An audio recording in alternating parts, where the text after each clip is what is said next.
Hello everyone and welcome to my channel. If you're new here, my name is Kshamta and I do regular videos about Ayurveda, health, sustainability and motherhood. This video is about my birth experience for my first baby because I am also currently pregnant with my second one, and I do regular, actually weekly pregnancy updates every Friday evening. So if you haven't already, please subscribe to my channel to follow my journey. So this is the second part of my story. So the first part is my pregnancy story, so check this link out if you are interested. This video is more focused about the birth experience basically.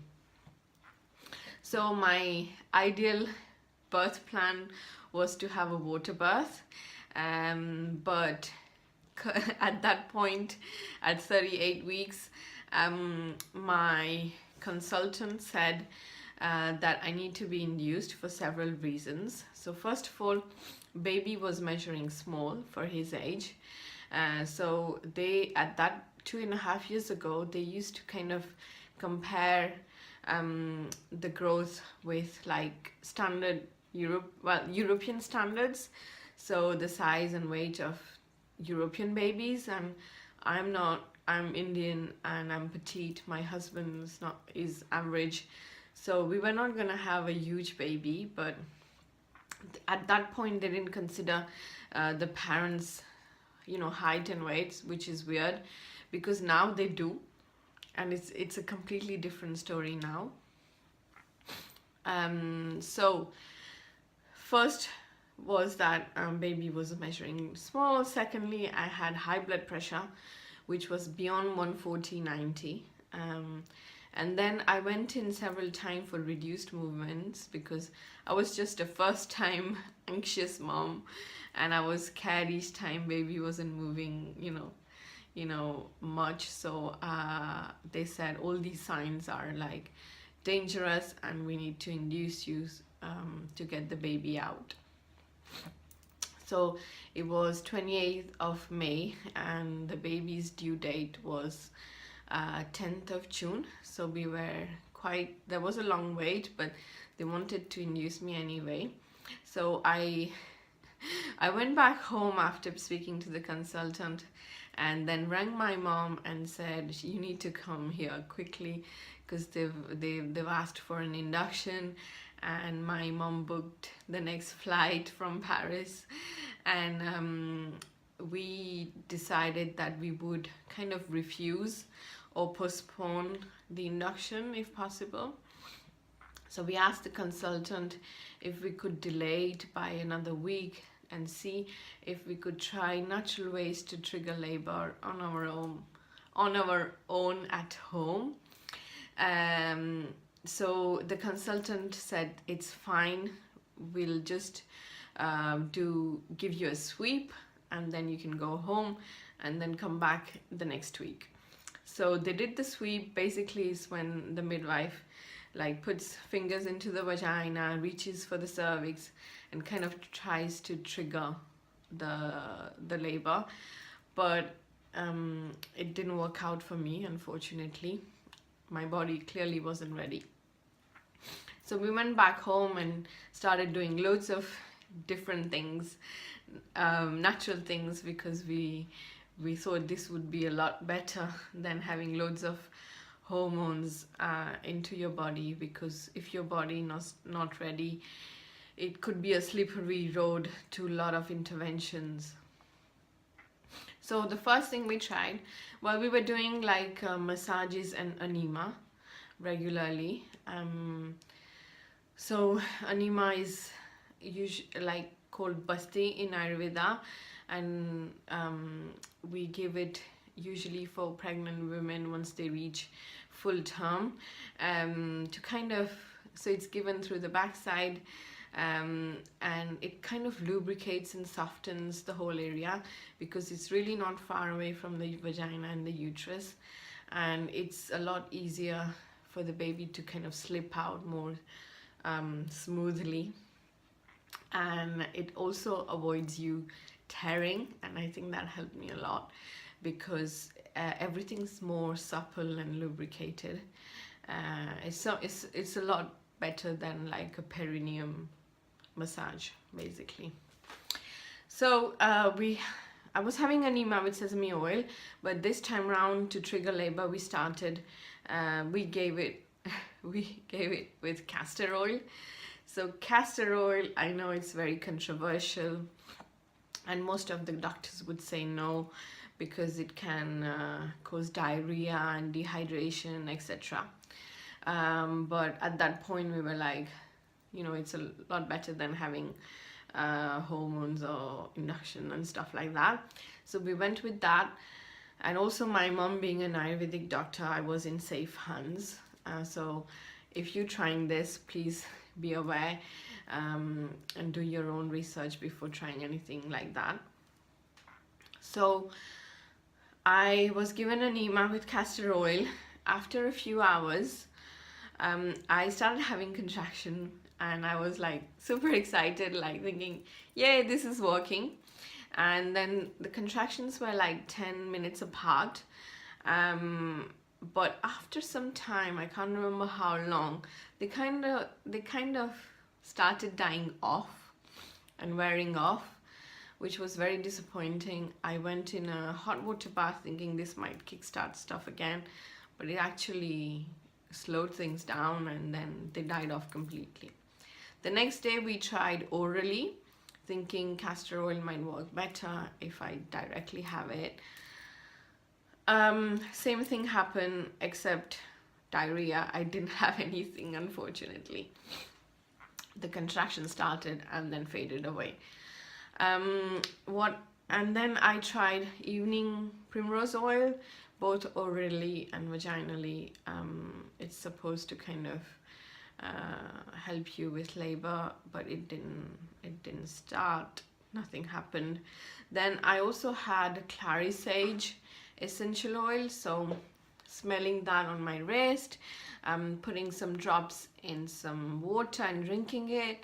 I also mixed it with my massage oil. All that kind of didn't help either. Then I was doing loads of walking. I ordered a birthing ball off Amazon to kind of bounce on it and get the baby down.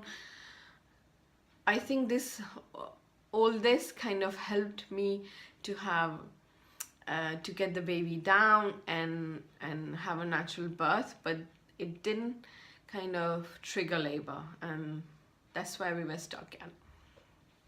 So 39 weeks arrived very quickly whilst we were trying all that. And so I went in the night, and the next morning I was seen by a consultant who said that, you know what, your blood pressure is not that severe, it's not that high, it's on like borderline, and we would just suggest you to wait. And I don't know, they might have differences in opinion with other doctors who called me in. So I was just released bizarrely from the hospital. Another twist in the story. So I just went back home and we started again all these things to see what works. And nothing was happening, unfortunately. And one night I received a call from the hospital saying, we've discovered urine in your protein. And they should have checked my protein whilst I was there, but they didn't do it. And then they realized it like a few days later, or at least they called me a few days later, which was bizarre. And so, which means protein in the urine means that I had developed pre-eclapmsia. Now, pre-eclapmsia is a very dangerous condition for both the mother and the baby. For the mother, it can provoke a stroke, heart attack, organ damage like kidney, liver can be damaged, so it can be fatal. And for the baby, it prevents the nutrition, the blood flow between the mother and the baby, so it can delay the baby's growth basically, and it can also be fatal for the baby. So the only treatment for pre-eclampsia is delivery of the baby. And there's loads of factors that kind of may trigger pre-eclampsia, like family history, like mom or sister having pre-eclampsia, I didn't have it, like you being 35 years older, I didn't have it. So I had none of the factors that kind of provoke pre-eclampsia, except that I was a first-time mom. So I'm still trying to figure out what it could be, because I'm otherwise healthy and fit and I don't have any health issues. So this was a bit of a shock. And the three conditions for you to have pre-eclampsia, basically, or three signs of pre-eclampsia are high blood pressure, swelling, and protein in your urine. So I had already high blood pressure and swelling.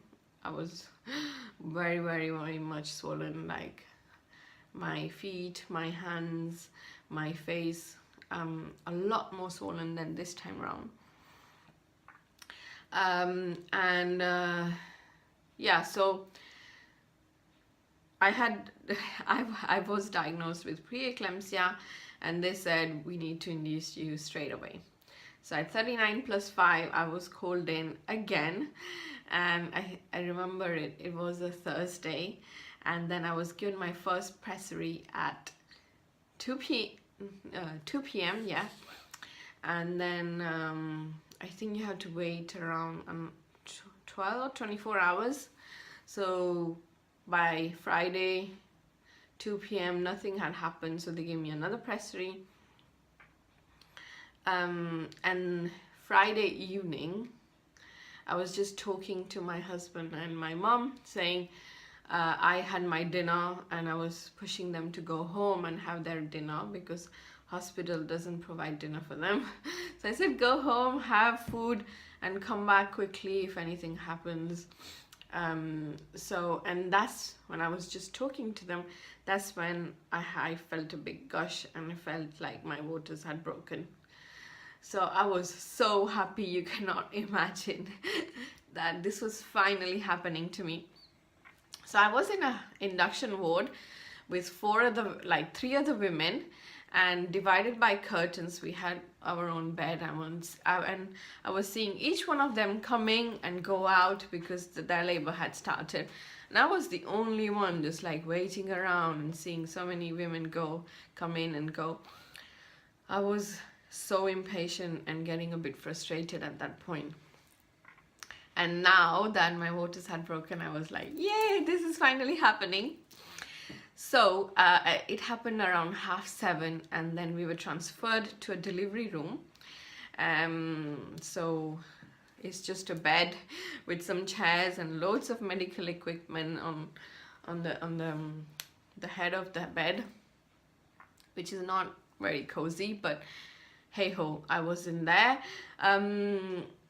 So I was just trying to be active and mobile as much as possible because I know this will help the baby get down and have a natural birth. But at around 11, I was like in so much pain that I couldn't walk. I had to lie down in the bed, and I asked for an epidural, honestly.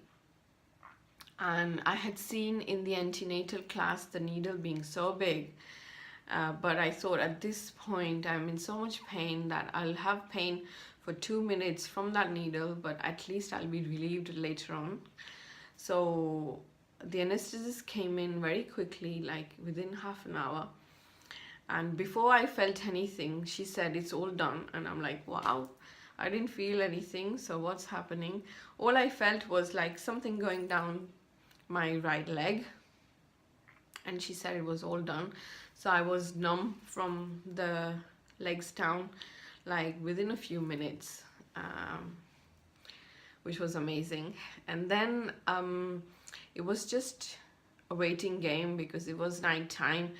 My husband and my mom was just in their chairs, dozing off. I was half asleep, and the midwife was just writing down notes of what was happening. But in the middle of the night, she got a bit stressed out, and my husband overheard her speaking to the doctor saying something is wrong with me, basically. And I think it's because my blood pressure skyrocketed to 179, 110, something like that, and she was a bit anxious that something might happen to me or the baby. So the doctor checked me up, and they decided to take some skin off my baby's head because he was already quite low, and to check his oxygen levels, basically. And at that point, before they were checking me up and explaining me the situation, I thought, oh my god, something is wrong, I'm gonna have an emergency C-section. And I was just getting mentally ready for that whilst they were actually doing things downstairs. And luckily, within a few minutes, they could tell me if baby was receiving enough oxygen, so that was fine and so reassuring. I forgot to mention that when I was transferred to the delivery room, within few hours, I was just 2 or 3 centimeters dilated, and I wasn't dilating fast enough according to the midwife, and they suggested that I have a hormone drip, so I was having that. So yeah, coming back to the story, it was, yeah, the checkup happened at around 4 a.m. in the morning, and then they were saying, oh, I'm not far away from being fully dilated, so I think around 6, 7 I must have been fully dilated. And she explained me that you'll start feeling an urge to push, and it happened. And I think the baby got out in 4 big pushes. I think the first 2 pushes were just the baby getting into the pelvis, and the third push, the baby's head was out, and the 4th push, the whole body was out. And it was a bit overwhelming because I was surrounded by midwives. They all came in, like 6, 7, but I was in another zone. It felt like my body took over. I had closed my eyes and I was just focused on pushing and getting the baby out. At some point, the midwife said the baby's distressed, and I could see in the monitor baby's heartbeat was 50, and I got really scared at that point, and that's why I kind of pushed really hard to get the baby out in the 3rd push. My husband was saying, I thought you would not be able to do it, and then it actually worked out. I could get him out, which was amazing. It felt like I was in another zone. I had closed my eyes because there was so many things going around me, and yeah, I was in another zone. And then they quickly gave me the baby on my chest, which is the best feeling ever, because that's when you know that all you've gone through is completely worth it. There is such a big reward, your own baby, that you forget everything. You forget all the pain and all that you've gone through. So then the midwife asked me whether I needed, whether I was okay with the injection on my thigh to kind of deliver the placenta, and I was so focused on the baby that I must have said yes. So they delivered the placenta, and then and then they said, they checked me up, said I don't need any stitches because I didn't tear, and I think this is all because of the anemia that I had, thanks to my mom. And all the things we did to kind of induce labor didn't probably induce the labor, but I think it helped me in having a natural birth. So it wasn't all gone to waste in a way. So yeah, I had the baby at around 7:30, and around 11 I was able to walk to the bathroom and have a shower and freshen up, which was great. And then, so that was Saturday morning, and I was released from the hospital on Sunday afternoon because my blood pressure had gone back to normal and baby was doing fine, so they let us go home. And we had decided to call our baby Ayansh, which means the first ray of sun, or the sun simply, because I thought it was very beautiful, meaning full of light and joy. So yeah, that's my birth experience. I hope you enjoyed listening to it, and if you did, please give it a thumbs up. And I also would love to hear your own birth stories, and if you have any tips for my second baby and my second birth, please let me know in the comment box below, and see you in my next one. Bye.